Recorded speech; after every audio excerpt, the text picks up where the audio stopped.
تو بخش دے، لیکن ہم تو وہ بات کر رہے ہیں جی جو ایک سیٹ طور طریقہ چلا آ رہا ہے. ہوں، یہ تو رب کی غفور الرحیم ہونے کی صفت ہے. ٹھیک ہے.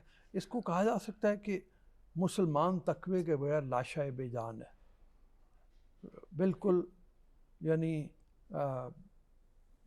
بغیر روح کا جسم کہہ سکتے جی ہیں، بغیر روح کا جسم، جی بالکل، اس میں شک نہیں ہے کہ ہے نا، ایسے ہی ہے کچھ مطلب. مسلمان جی جو تقوی کے بغیر ہے ہوں، وہ واقعی روح کے بغیر جسم کی حیثیت رکھتا ہے. ہوں، لیکن الحمدللہ ایک چیز ضرور ہے کہ آپ کو کوئی ایسا انسان نہیں ملے گا جس میں خوبیاں دو چار نہ ہوں. یہ ہو سکتا ہے ہوں، کہ ادر دن خوبیاں جو چیزیں ہیں وہ ذرا زیادہ ہو جائیں، ہوں، لیکن خوبیاں بھی ہوتی ہیں ہوں. تو اس کا اجر پاتا ہے انسان. ٹھیک ہے.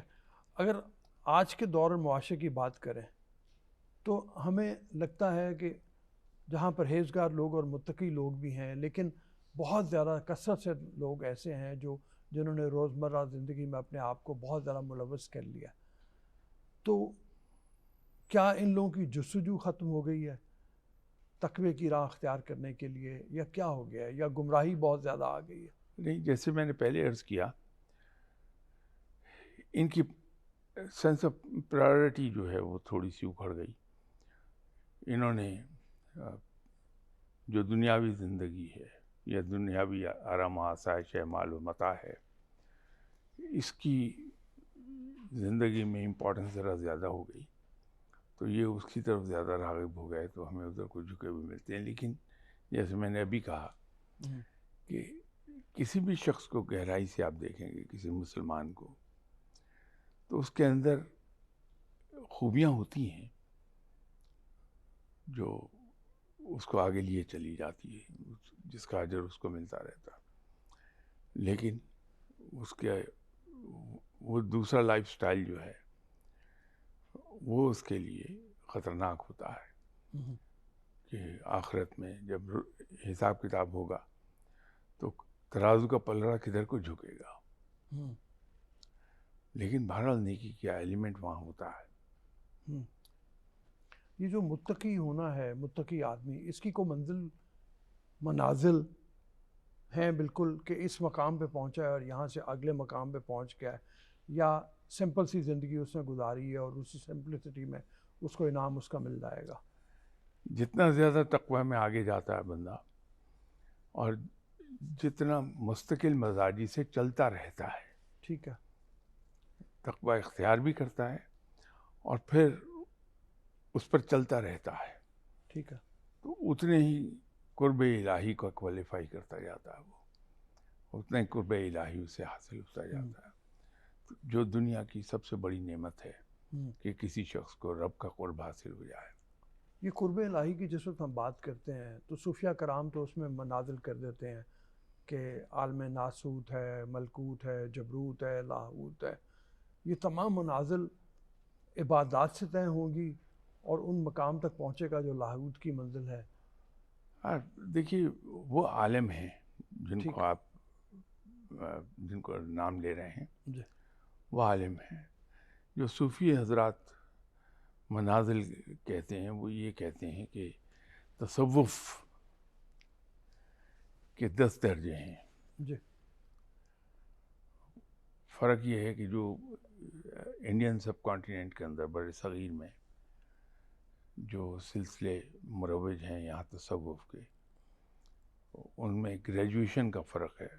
1 10 20 30 کی گریجویشن ہے، کچھ کی 1 5 10 15 وہ ہے، کسی کی 1 2، لیکن وہ در حقیقت ہیں 10 ہی درجے. تو وہ یہ کہتے ہیں کہ یہ اس درجے کا ولی اللہ ہے، یہ اس درجے کا ولی اللہ ہے، یہ اس درجے کا ولی اللہ ہے. یہ تصوف میں اس طرح سے اس کو گنا جاتا ہے. پھر مشہور یہ ہے کہ اولیاء کرام عہدوں پر فائز ہوتے ہیں تو وہ جو ان کے مقام ہیں وہ مقام اس طرح سے ہیں کہ سب سے نیچے اس کو عمران بھی کہتے ہیں اور ولی اللہ بھی کہتے ہیں.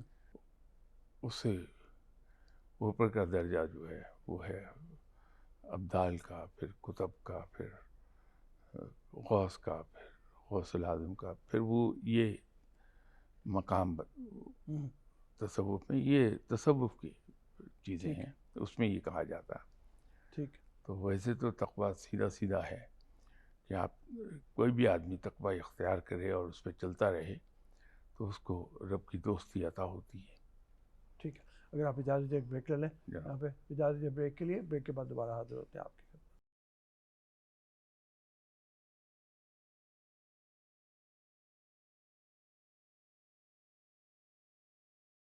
السلام علیکم دوبارہ جی. بریک کے بعد کچھ سوال ایسے ہیں جو لوگوں نے ہمارے پچھلے پروگرام دیکھے اس حوالے سے ہم تک پہنچایا، میں آپ کی خدمت میں پیش کرتا ہوں. ایک سوال یہ ہے کہ علامہ اقبال نے فرمایا کہ تکمیل اس کائنات کی تب ہوگی جب وہ تمام چیزیں جو انبیاء کے حوالے سے قرآن میں آئیں وہ پریکٹس میں آ جائیں گی. اس کے بارے میں بالکل صحیح بات ہے یہ؟ بالکل درست ہے جی. ایسا ہی ہے. دیکھیے قیامت جب قائم ہوگی اس سے پہلے کے جو نشانیاں بتائیں نشانیاں اور آثار بتائے ہیں جی ان میں یہ ہے کہ ایک وقت آئے گا کہ اسلام کا غلبہ ہو جائے گا پوری دنیا پر. ٹھیک ہے. تکمیل ہو گئی دنیا کی تو اس کے بعد قیامت بپا ہو جائے گی. ٹھیک ہے. تو وہ درست علامہ اقبال کی تو شاعری ویسی الہامی شاعری ہے جی. اور بہت گہری باتیں اور بڑی پتے کی باتیں کی ہیں. ٹھیک ہے. اس حوالے سے اگر دیکھا جائے تو ابھی بہت کچھ ہونا باقی ہے. کیا یہ کہا جا سکتا ہے کہ ابھی قیامت آنے میں بہت وقت ہے؟ دیکھیے اس کے بارے میں کچھ کہنا دشوار کام ہے. ہم تو صرف نشانیاں گن سکتے ہیں اس لیے کہ اس کے صحیح وقت کا تو کسی کو علم نہیں ہے. حتیٰ کہ آپ صلی اللہ علیہ وسلم جو امام الانبیاء ہیں اور نبی آخر الزمان بھی ہیں، آپ نے بھی کوئی ایگزیکٹ تعین نہیں کیا ٹائم کا کہ اس مہینے اس سال قیامت بپا ہو جائے گی. آپ نے بھی نشانیاں بتائی ہیں. تو یہ کہنا ذرا دشوار ہے کہ وقت کوئی بہت زیادہ باقی ہے. ایک اندازہ لگایا جا سکتا ہے کہ شاید کوئی زیادہ ٹائم نہ ہو. ویسے تو یہ ہے کہ جو زمین کا ٹائم سکیل ہے اس کی ریشو آسمانی ٹائم سکیل سے کیا ہے وہ تو کسی کو نہیں معلوم. ایک اندازہ لگایا جا سکتا ہے کہ اب قیامت زیادہ دور نہیں ہے کیونکہ بہت سی نشانیاں پوری ہو چکی ہیں.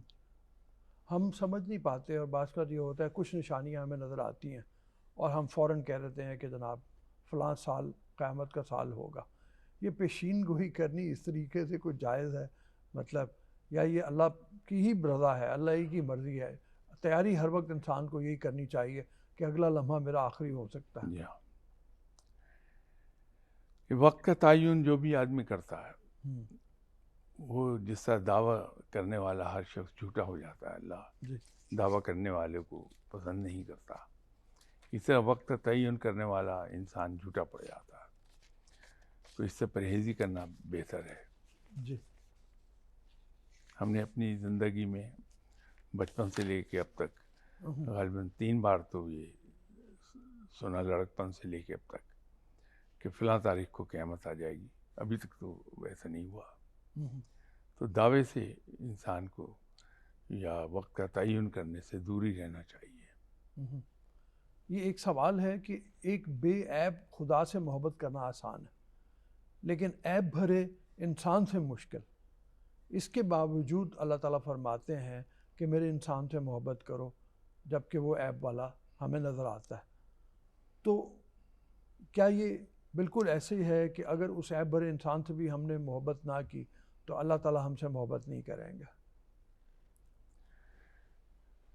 دیکھیے انسان سے محبت کرنا اسی لیے دشوار ہے اور وہ دیر پا بھی نہیں ہوتی، کہیں نہ کہیں جا کے اس کا اینڈ آ جاتا ہے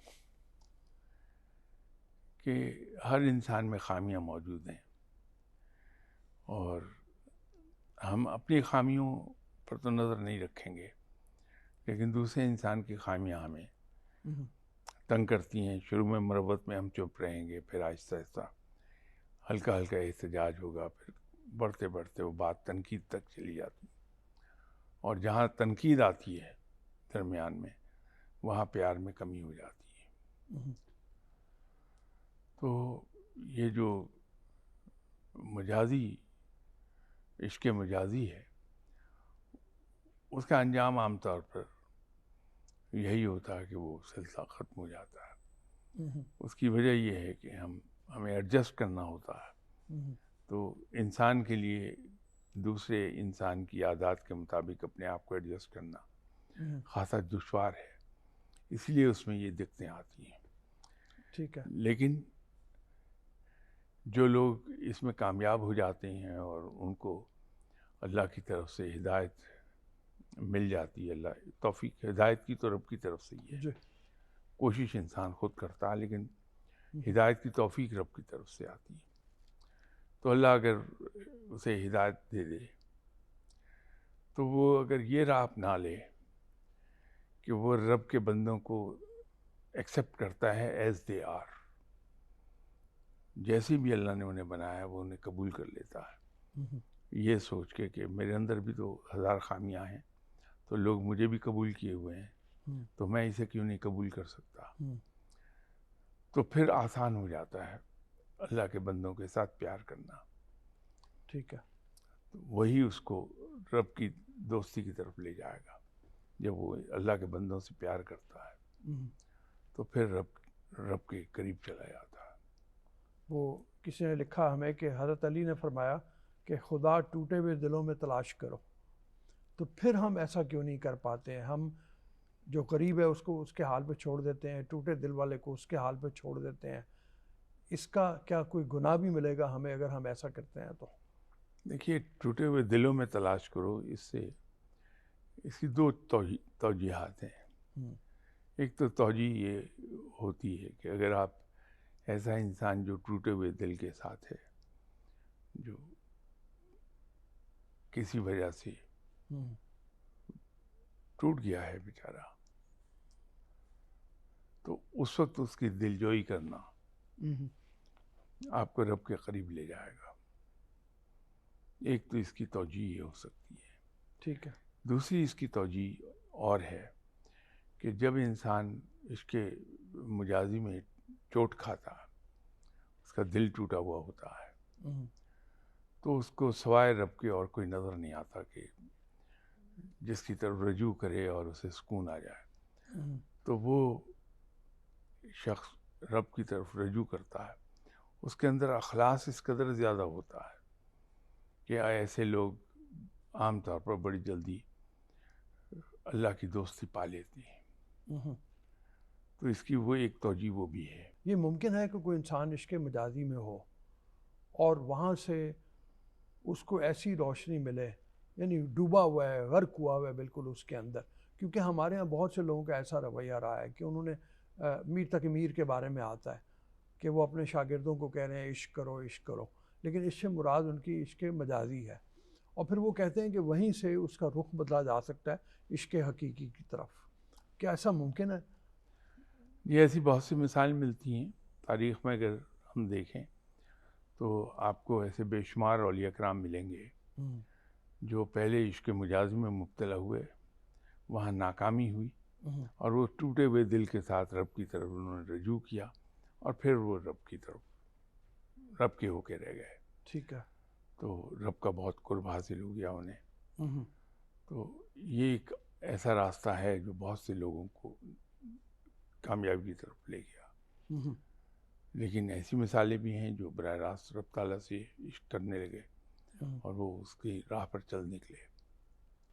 یہ شاہ صاحب ایک حدیث کے حوالے سے ہے کہ اللہ تعالیٰ نے ارشاد فرمایا کہ ایک طرح سے انسان کو سمجھانے کے لیے ہے کہ جب میں بیمار ہوا تو کیا تو میرے پاس آیا. سمجھانے کے لیے ہے کہ بیمار کو دیکھنا بنیادی طور پہ اللہ کو دیکھنا ہے. تو اس اہمیت کو بھی ذرا اس کے حوالے سے بھی فرمائیے. مطلب جو جواب یہ آتا ہے ایک کہ تو نے بیمار کی تیمارداری کی تو گویا اللہ کی تیمارداری کی. اس حد تک مطلب جا کے اس کی اہمیت کے بارے میں لوگ بات کرتے ہیں. تو اسی حوالے سے سوال ہے کہ ذرا فرمائیے، ارشاد فرمائیے کہ کیوں اتنا زیادہ زور ہے تیمارداری کے اوپر؟ دیکھیے، ایک مسلمان کے دوسرے مسلمان پر حقوق بیان کیے گئے ہیں. ان میں ایک حق یہ بھی ہے کہ جب ایک مسلمان بیمار ہو تو اس کی عیادت کے لیے جایا جائے، اس لیے کہ یہ وہ وقت ہوتا ہے جہاں انسان کو دوسرے آدمی کی جو ہمدردی کے بول ہیں ان کی بڑی ضرورت ہوتی ہے. یہ اور بات ہے کہ ہمارے یہاں جیسی عیادت ہوتی ہے وہ مریض کے لیے اور زیادہ خوف پیدا کر دیتی ہے کہ ہم عیادت کے لیے مریض کی جاتے ہیں اور اس کو جا کے اپنے ملنے والوں کے دوستوں کے ایسے قصے سناتے ہیں کہ وہ بیمار ہوا تھا اور اس تکلیف سے گزرا ہو، تو اور زیادہ مریض جو ہے بیچارہ. تو اس کے عیادت کا بہترین طریقہ وہی ہے جو سنت ہے کہ آپ صلی اللہ علیہ وسلم ہمیشہ مریض جس کی عیادت کو گئے اس کے ماتھے پہ ہاتھ رکھ کے اس کی عیادت کی ہے، اسے تسلی کے بول دیے ہیں، بتائے ہیں. تو ہمیں وہ سنت کے مطابق عیادت کے لیے جانا چاہیے تاکہ دلجوئی ہو جو بیمار ہے بندہ، اس کو حوصلہ ملے، کیونکہ انسانی جسم بیماری کے ساتھ دوائی سے زیادہ خود لڑتا ہے. تو جب آپ اسے حوصلہ دیتے ہیں اور اس کو ہمدردی کے بول کہتے ہیں تو مریض حوصلہ پکڑتا ہے اور بیماری کے ساتھ اس کا جسم خود لڑنے لگتا ہے. اچھا، اسی سے جڑا سوال ہے اور وہ یہ ہے کہ ہم سے کوتاہی ہوئی. وہ یہ کہہ رہے ہیں کہ اس کورونا کے دنوں میں ہمارے کچھ مریض رشتہ دار تھے جن کو ہم دیکھ نہیں سکے، تو کیا ہماری معافی ہو جائے گی اس بنیاد کے اوپر کہ وبا کے دنوں میں اپنے گھروں تک محدود رہنے کے لیے کہا گیا ہے؟ نہیں، یہ تو احتیاط کے تحت انہوں نے کیا، اللہ معاف فرمانے والا ہے. میں مفتی تو نہیں ہوں، نہ میں اہل ہوں کوئی فتویٰ دینے کا، لیکن یہ میں جو تھوڑا بہت علم ہے اس پہ بیس میں کر کے کہہ رہا ہوں کہ یہ ان دنوں کرونا کے مریضوں کی عیادت کو جانے کا مطلب یہ ہے کہ بیماری کو مزید وبا کو پھیلایا جائے، کیونکہ وہ ایک سے دوسرے سے تیسرے انفیکچوس بیماری ہے. تو نہ جانا چونکہ گریٹر انٹرسٹ میں تھا ملک و قوم کی، تو اللہ معاف فرمانے والا ہے. لیکن اس کے دوسرے ذرائع ہمارے پاس موجود ہیں. آج کے دور میں تو مشکل نہیں ہے کہ ایک ٹیکسٹ میسج کر دیجیے، فون کر لیں، واٹس ایپ کال کر لیں، تصویر دیکھ کے بھی مطلب بہت کچھ ہو سکتا ہے. تو وہ تو ہم دوسرے ذرائع استعمال کر سکتے ہیں عیادت کے. تو گئے بغیر بھی دوسرے کی عیادت ہو سکتی تھی، جیسے آپ نے فرمایا کہ واٹس ایپ کال کر لیں، ویڈیو کال کر لیجئے.